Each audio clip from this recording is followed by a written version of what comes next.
আলকরার মামুন ভাই আমাদের সাথে আছে। কত পল্লী গাছ আছে? আচ্ছা এখন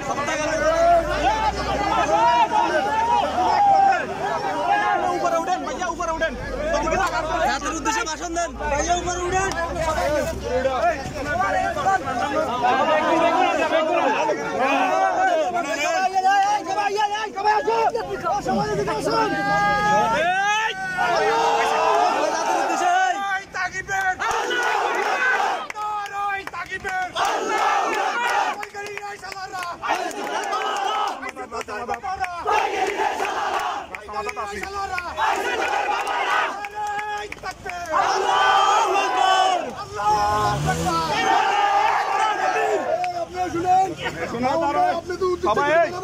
মামুন ভাই কিছু কথা বলবো, আপনারা শোনেন, সবাই চুপ থাকেন, মামুন ভাই কিছু কথা বলবো।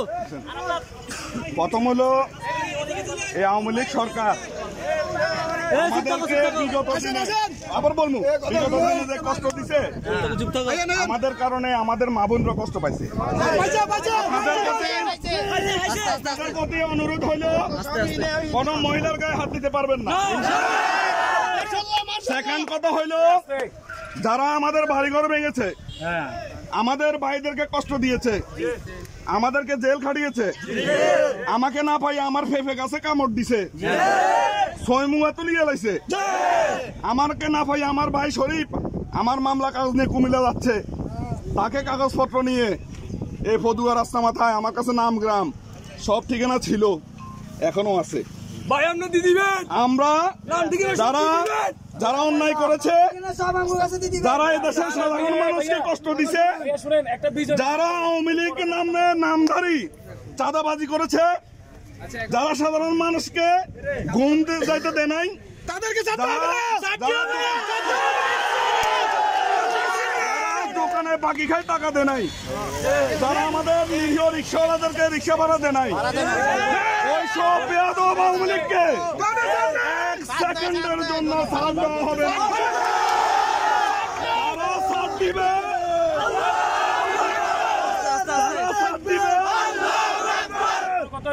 যারা ছাড়ের চিন্তা করবে, যারা লেয়াজুর চিন্তা করবে, আমি একা যুদ্ধ করবো তাদের সাথে।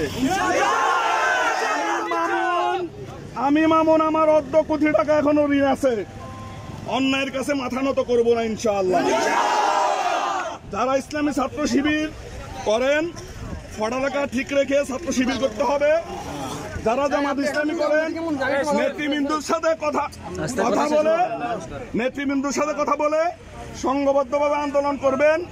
জামাত কর্মী মানে সমাজকর্মী, সমাজের সেবা করবেন, কোন আওয়ামী লীগকে সুযোগ দেওয়া যাবে না। আমার তালতো ভাই, আমার খালতো ভাই, আওয়ামী লীগের সাথে কোনো আত্মীয়তা নাই, আওয়ামী লীগের সাথে কোনো সমঝোতা নাই। যদি সমঝোতা করি তাহলে আমরা তাদেরকে দেখবো ইনশাআল্লাহ। আমাকে না পেয়ে পুলিশ, আওয়ামী লীগ আমার বাইরে ঈদের সময় ছুটিতে এসেছে বিদেশ থেকে, আমার মেজো ভাইরা অনেকে ছিলেন না, শরীফের হয়তো ছিলেন, আরে এমন মারা মারছে আমার চোখের পানি ধরে রাখতে পারিনি ওই দিন।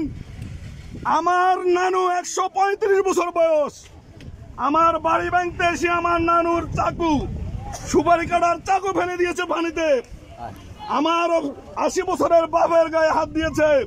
শুধু আমি নয়, এখানে যারা উপস্থিত হয়েছেন সবাই কোনো না কোনো ভাবে।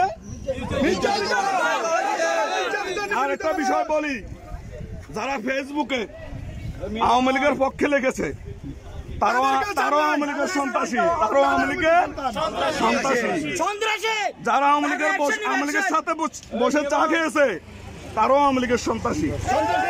আমরা এখন বিজয় মিছিল করব, বিজয় মিছিলের পরে সবাই বাড়িতে চলে যাবেন। পরবর্তী দায়িত্বশীলের নির্দেশনা দিলে আমি আপনাদেরকে মেসেজ দিয়ে দিব। আর হইলো কারো বাড়িঘর দোকানপাট ভাঙচুর করা যাবে না, তবে আওয়ামী লীগকে পাইলে কোন আওয়ামী লীগের হাত পা দিয়ে রাস্তায় চলাচল করতে পারে না, ব্যবস্থা করে দিবেন।